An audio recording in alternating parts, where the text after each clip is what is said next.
Next topic है administration in the kingdoms.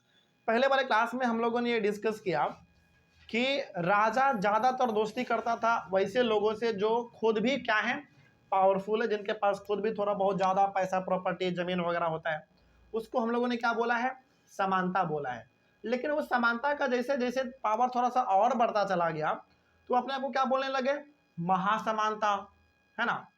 उसके बाद फिर एक चीज़ और यहाँ पे था, थोड़ा सा बात करें तो महामंडलेश्वर, ये इन लोगों ने अपने आप को कहना चालू कर दिया। कहने का मतलब ये अपने आप को दिखाना चाहते थे कि हम भी राजा से कम नहीं हैं। उसके बाद जो समानता थोड़ा सा ज़्यादा पावरफुल हो गया, वो अपना अलग किंगडम बना दिया। ठीक है, अभी लास्ट में हम लोगों ने डिस्कस ये भी किया था कि कदम में मौर्य शर्मन और गुर्जरा प्रतिहारा हरिश्चंद्र जो हैं, इन दोनों ने भी, हालांकि दोनों ब्राह्मण थे लेकिन बाद में इन्होंने भी अपना अलग साम्राज्य बना लिया था हथियार के दम पे, मतलब कि लोगों को हरा के, मार के, काट के। कर्नाटका और राजस्थान में इन दोनों ने अपना अलग अलग किंगडम बना लिया था। तो कहने का मतलब है कि जो आदमी जितना पावरफुल उस समय पे होता था वो अपना अलग साम्राज्य बना लेता था और वो अपने आप को क्या मानने लगता था, राजा। कहने का सिंपल सा मतलब है कि जो आदमी ज़्यादा पावरफुल हो गया, जिसके पास पैसा, प्रॉपर्टी, लोगों का सपोर्ट ज़्यादा आ गया, वो अपने आप को राजा बोलने लग जाता था। और जब वो एक बार राजा बन गया तो वो डिसाइड करेगा कि कितने एरिया तक हमको कंट्रोल करना है, कितने एरिया तक हमारा पावर रहेगा, तो किंगडम उसको हम लोग बोल देंगे। लेकिन सवाल है कि इस किंगडम को चलाया कैसे जाता था। एडमिनिस्ट्रेशन का मतलब है कि वहां पे सिस्टम चलते कैसे थे, किंगडम में क्या ऐसा होता था, क्या काम वगैरह करना पड़ता था, क्या डेली का लाइफ था, थोड़ा सा उसके बारे में भी हम लोग बात करेंगे। आइए शुरू करते हैं। पहला है, new Kings adopted high sounding titles such as महाराजा अधिराज। इसका मतलब होता है ग्रेट किंग या फिर ओवरलॉर्ड ऑफ किंग्स। कहने का मतलब है कि जो राजा से भी अपने आप को महान माने। एक होता है राजा और राजा से भी महान, मतलब कि जो नया नया राजा उस समय पे बनते थे ना, वो अपने आप को पावरफुल दिखाने के लिए, अपने आप को महान दिखाने के लिए अपना नाम अलग अलग रखते थे।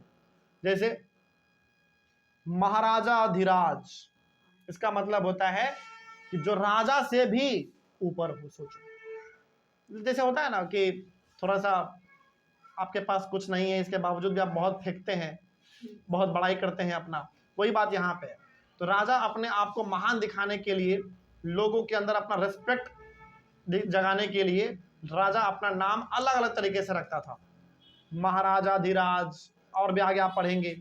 महाराजा धीराज का मतलब होता है ग्रेट किंग, या फिर आप उसको ओवरलॉर्ड ऑफ किंग्स भी कह सकते हैं, मतलब जो राजा से भी अपने आप को महान माने। पूछो सर, ये महाराजा अधिराज वाला नाम ये राजा बनने के बाद मिलता है। हाँ, जो आदमी राजा बन गया वो अपने आप को पावरफुल दिखाने के लिए, अपने आप को महान दिखाने के लिए अलग अलग नाम अपना रखता था, महाराजा धीराज, इस प्रकार का। ठीक है, उसके बाद त्रिभुवना चक्रवर्ती, इसका मतलब होता है Lord of the three world's and so on. सोचो, मतलब कि अपना जो नाम है वो बढ़ा चढ़ा के रखते थे, महाराजा धीराज, त्रिभुवना चक्रवर्ती।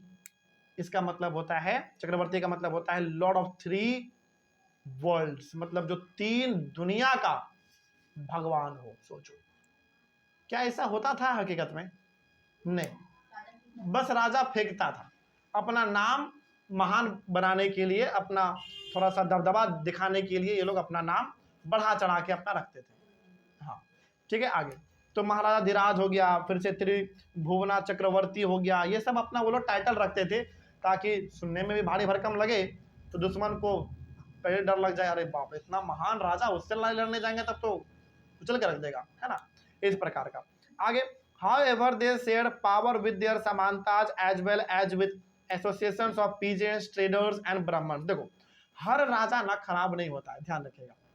आप जब हिस्ट्री को पढ़ेंगे, मतलब हर राजा खराब नहीं होता है। बहुत सारे राजा ऐसे होते हैं जो कि अपने जनता को तो कुछ मानता ही नहीं है, वो भेड़ बकरी की तरह ट्रीट करता है, जिसको मन किया उसको फांसी पे लटका दिया, जिसको मन किया उसको उड़ा दिया, जिसको मन किया उसको उसके घर में आग लगा दिया। ऐसा भी राजा होता है। लेकिन ऐसे भी राजा होते हैं जो कि प्रजा को ही अपना भगवान मानते हैं। तो कुछ कुछ ऐसे राजा हमारे इंडिया में हुए हैं जो कि अपने समानता के साथ, यानी कि अपने बड़े बड़े दोस्तों के साथ भी पावर को शेयर करता था। कहने का मतलब है कि उनको भी अपना अलग वैल्यू, अपना अलग काम करने का तरीका जो भी उनका होता था, उनको परमिशन देते थे। कहने का सिंपल सा मतलब यहाँ पे ये है कि राजा का जो समानता है, मतलब समानता मतलब राजा के दोस्त जो कि खुद क्या होंगे, पावरफुल होंगे, अमीर होंगे, पैसा प्रॉपर्टी उनके पास बहुत ज्यादा होगा, तो राजा उनके ऊपर कोई उतना पाबंदी नहीं लगाता था, उनका अपना अलग खुद का सब कुछ सिस्टम होता था। मतलब कि राजा उसके साथ पावर शेयर करता था। पावर शेयर करने का मतलब हुआ कि राजा बोलता था कि भाई हम तुम्हारे इलाका में नहीं जाएंगे, तुम्हारे इलाका में हम कोई काम नहीं करेंगे, तुम अपना इलाका अपना देखो, मतलब तुम्हारे इलाका में हम इंटरफेयर नहीं करेंगे, सिंपल से। मतलब वो बोलेगा कि कोई किसी का घर जला तो जला देगा, नहीं, ऐसा बिल्कुल नहीं। ठीक है, तो कहने का मतलब कि राजा अपने समानता अपने दोस्तों को बोलता था कि यार तुम्हारा इलाका वो है, तुम अपना देखो, हमारा इलाका है ये है, हम अपना देखेंगे अपना इधर। ठीक है, तो मतलब सब कोई आपस में मिलजुल कर रहते थे। लेकिन हाँ, ऐसा हर राजा नहीं करता था। बहुत राजा तो ऐसे थे जो अपने समानता को गलत तरीके से इस्तेमाल करते थे।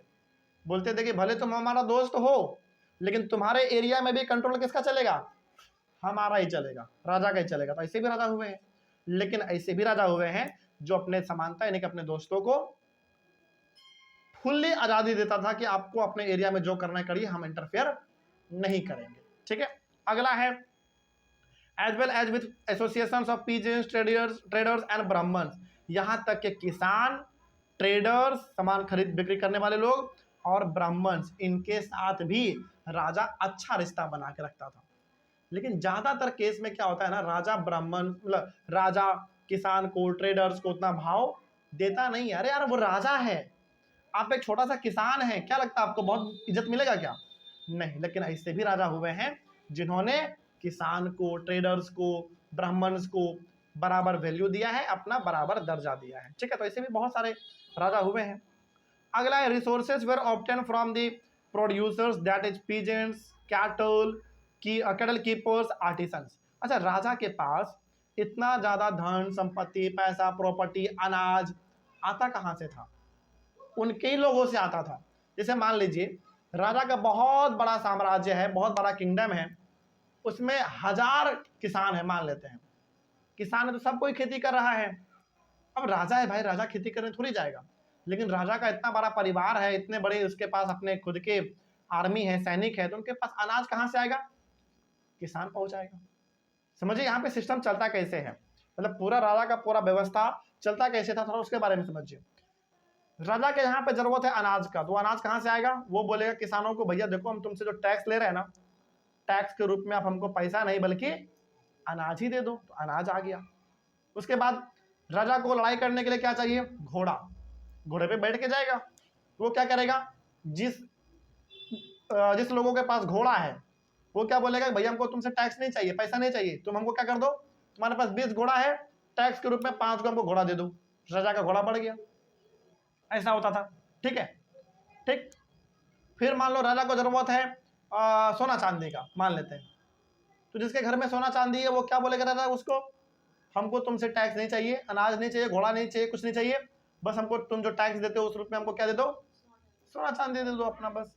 तो जो भी चीजों का जरूरत होता था राजा को, वो खुद से नहीं कमाता था, बल्कि वो टैक्स के रूप में लोगों से वसूल लेता था। ठीक है, अनाज का जरूरत पड़ा किसानों से मांग लिया, घोड़े का जरूरत पड़ा लोगों से मांग लिया, हाथी का जरूरत पड़ा, और उस समय पे आम आदमी के पास भी हाथी हुआ करता था, ये बात ध्यान रखिएगा। आज हमारे पास हाथी नहीं हो सकता क्योंकि संख्या भी बहुत कम है, और यदि आप खरीदना भी चाहेंगे तो बहुत महंगा मिलता है। पहला बात तो मिलेगा ही नहीं जल्दी, क्योंकि हाथी का संख्या आज क्या इंडिया में बहुत कम है।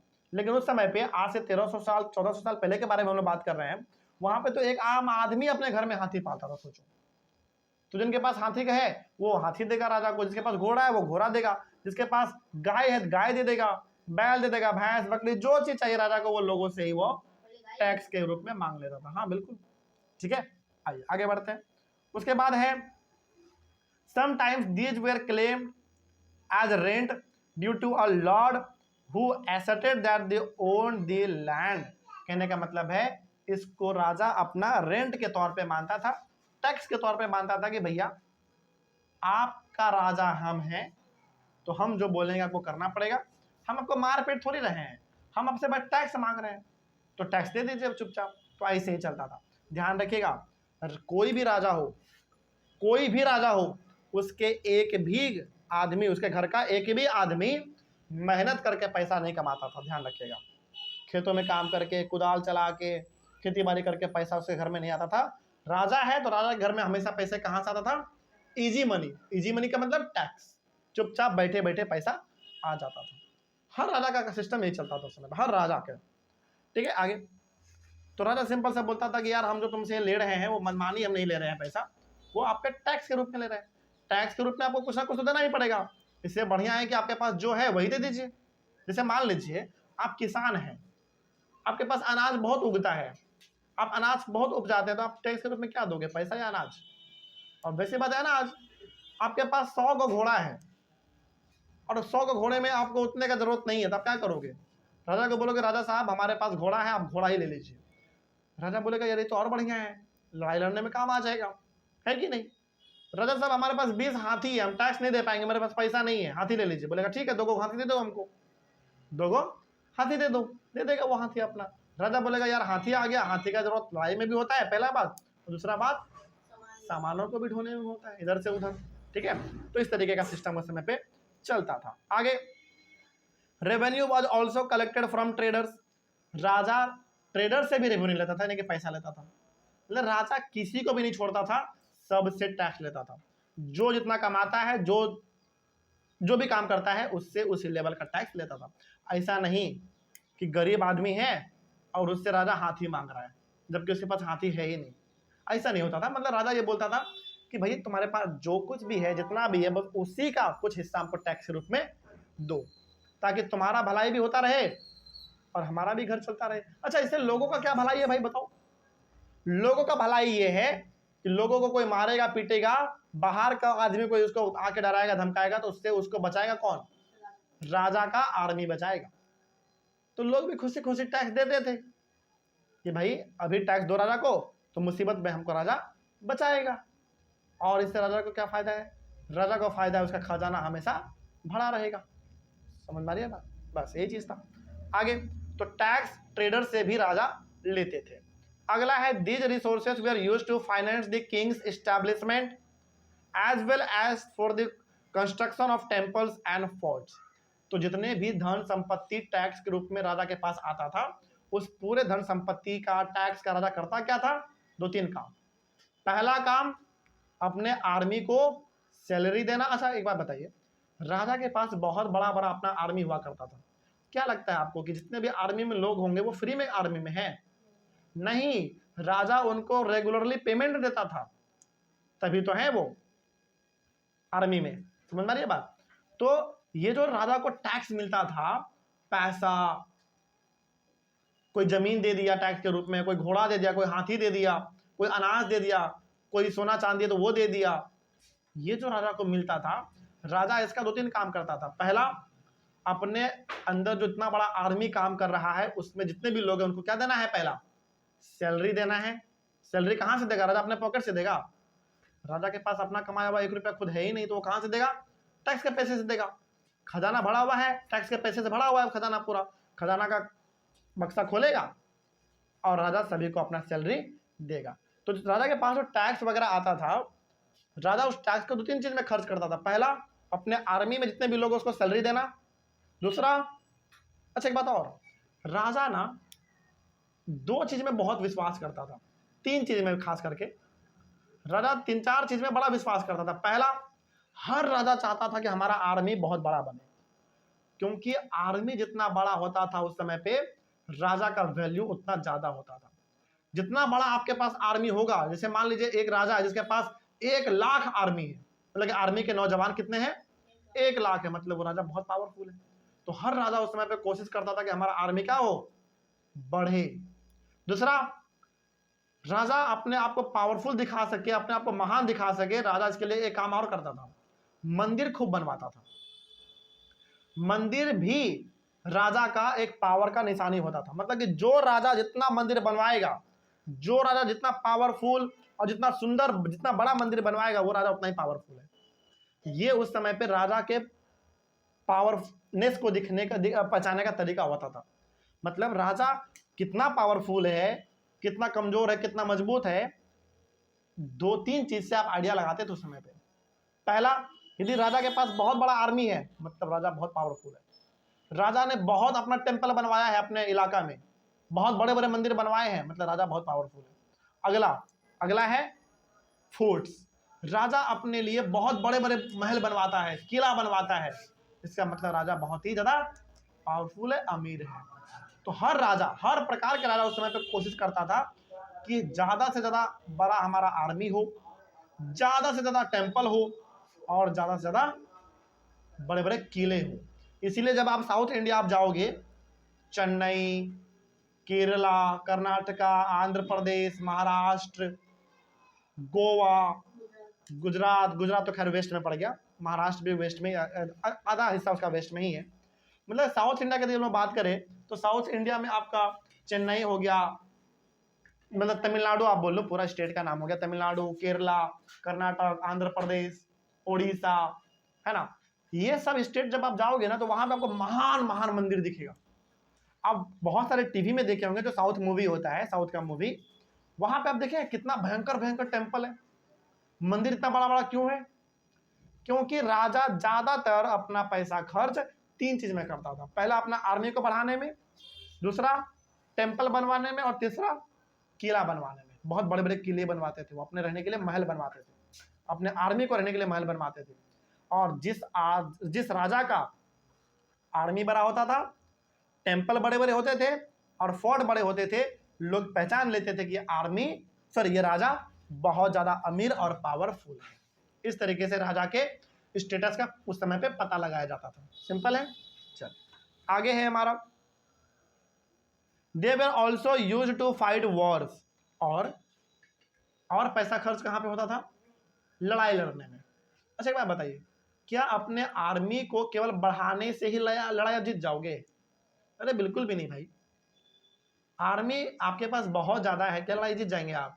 नहीं, उस आर्मी को हथियार भी तो चाहिए ना। उस समय पे तो गन वगैरह था नहीं, AK-47 वगैरह। तो उस समय पे था क्या? तलवार, भाला, त्रिशूल, है ना, ये सब चीज था उस समय पे। और ये सब चीज आता कहां से? पैसा से आएगा। राजा के पास पैसा होगा तभी तो वो लोहार को बोल सकेगा कि भैया 1000 को तलवार बना के रखना। और वो क्या आपको वो लोहार 1000 को तलवार बना के फ्री में देगा? नहीं, अरे भाई वो भी अपना लोहा लगा रहा है, अपना मेहनत लगा रहा है, तो उसको भी तो पैसा मिलना चाहिए ना। तो राजा अपना पैसा वॉर में भी खर्च करता था, अपने हथियार को बनवाने में। ठीक है, तलवार बनवाया, त्रिशूल बनवाया, इन सब को बनवाने में पैसा राजा खूब खर्चा करता था। ठीक है, अगला, collecting revenue where generally recruited from families. Collecting revenue where generally recruited from families. अच्छा एक बात बताइए, राजा का बहुत बड़ा किंगडम है, राजा बहुत बड़े एरिया पे अपना कंट्रोल जमाए हुए हैं, सब लोगों से वो टैक्स वसूलेगा, तो बताओ टैक्स वसूलने के लिए वो किसको रखेगा? अपने परिवार के लोगों को रखेगा या बाहर के लोगों को टैक्स वसूलने के लिए रखेगा? बताइए। अपने परिवार को। क्यों? बिल्कुल सही बात है। राजा ज्यादातर जो पैसा से रिलेटेड काम होता था ना, वो अपने परिवार के लोगों से करवाता था। जैसे अपने भतीजे से करवा दिया, अपने छोटे भाई से करवा दिया, अपना भगना से करवा दिया। मतलब राजा बहुत चालू होता था। जहां पे पैसा, प्रॉपर्टी, ये सब का बात आता था, राजा अपने परिवार को आगे कर देता था, अपने फैमिली को। क्योंकि राजा यहाँ पे अपना समझदारी दिखाना चाहता है। उसको पता है कि पैसा कौड़ी का बात है भाई, दूसरे को यदि ये जिम्मेदारी दे देंगे तो क्या पता वो लेके भाग गया तो। इसलिए राजा क्या करता था? टैक्स वगैरह कलेक्ट करने के लिए किसको भेजता था? अपने परिवार के लोगों को। हाँ, अपने परिवार को लोगों को भेजता था, लेकिन उसके पीछे 10 गो सिपाही होता था कि तुम जाओ, तुम देखना बस कौन कितना टैक्स दे रहा है कि नहीं दे रहा है। मतलब होता था राजा का परिवार ही, लेकिन क्या वो अकेले जाता था? अकेले जाएगा तब तो मार के कोई फेंक दिया तो रिस्क है। तो राजा बोलता था कि जाएगा हमारा भतीजा, लेकिन इसके पीछे 10 गो सिपाही रहेगा हमेशा। है कि नहीं भाई? आप टैक्स वसूलने जा रहे हैं, क्या पता किसी किसान का मूड गरमाया और 4 झापड़ मार दिया, तो बताओ राजा क्या भतीजा का कोई इमेज रहेगा? कोई इमेज नहीं रहेगा, कोई इज्जत ही नहीं रहा। तो उसके पीछे 10 आर्मी, मतलब आर्मी के नौजवान भी जाते थे। ठीक है, तो राजा टैक्स वसूलने का जो काम देता था वो अपने परिवार के लोगों को देता था, क्योंकि भरोसे वाला ही आदमी कर सकता है। लेकिन हकीकत आपको बताएं तो सबसे ज्यादा धोखा अपने परिवार के लोग ही देते हैं। ठीक है, ये आज के लिए प्रूफ है, लेकिन उस समय पे ऐसा नहीं होता होगा, खैर अलग बात है। खैर आगे बढ़ते हैं। In many cases close relatives of the king held these positions. तो ज्यादातर जो पैसा से संबंधित काम होता था राजा का, वो कौन संभालता था? उसका परिवार के लोग ही संभालते थे, है ना। भतीजा चला गया, भगना चला गया, या फिर छोटा भाई चला गया, चाचा चला गया, है ना, मामा चला गया, इस प्रकार के लोग ही, यानी कि अपने परिवार के लोगों को ही बड़े बड़े काम राजा सौंपते थे कि भाई बड़ा काम है, दूसरे को नहीं दे सकते ये काम, तुम ही जाके इस काम को संभालो। भरोसा करते थे अपने परिवार के लोगों पे, तभी ऐसा करते थे। ठीक है, चलिए इस तरीके से आपको समझ में आ गया पूरा का पूरा कॉन्सेप्ट। तो यदि आपसे आपको ये पूछे कि बताओ उस समय पे राजा, उस समय पे ही नहीं, उसके बाद भी जो बहुत राजा आए हैं, उसके पहले भी जो बहुत राजा रहे होंगे, वो हर प्रकार के राजा में 3-4 बात आपको कॉमन दिखेगा। 3-4 बात कॉमन ये दिखेगा कि हर, समझेगा ध्यान से, पहला बात आपको ये कॉमन दिखेगा कि हर राजा का घर कहां से चलता था? टैक्स के पैसा से। ठीक, उस टैक्स का पैसा ज्यादातर राजा कहां खर्च करता था? 3-4 चीज में। पहला, अपने आर्मी को बढ़ाने में, दूसरा मंदिर बनवाने में, तीसरा किला बनवाने में। ठीक है, इसलिए खर्च करता था क्योंकि उस समय पे जितना बड़ा आर्मी होगा, जितना महान महान टेम्पल होगा, जितने बड़े बड़े किले होंगे, राजा उतना ही पावरफुल होगा, ऐसा माना जाता था। तो हर राजा कोशिश करता था कि बड़ा बड़ा किला बनवाया जाए, बड़ा बड़ा मंदिर बनवाया जाए, बड़े आर्मी रखे जाए हमारे पास। तो इन्हीं सारी चीजों में राजा का ज्यादातर पैसा खर्च होता था। ठीक है, चलिए आगे बढ़ते हैं। और हाँ, जो पैसे से संबंधित सारा काम होता था राजा का, वो कौन संभालता था? उसका रिलेटिव, उसके परिवार के लोग ही संभालते थे, क्योंकि राजा का मानना होता था कि यार पैसे का बात है, किसी गैर आदमी को ये काम नहीं दे सकते हैं, टैक्स वगैरह वसूलने का, तो कौन संभालेगा? अपने परिवार के ही कुछ लोग संभाल लेंगे इस काम को। ठीक है, इस तरीके से हमारा काम चलता था। अगला है हमारा प्रशस्ति एंड लैंड ग्रांट्स। ये क्या होता है, ये हम लोग पढ़ेंगे अपने अगले क्लास में। यहाँ तक समझ आ गया सबको? चलिए मिलते हैं अगले क्लास में। Thank you very much.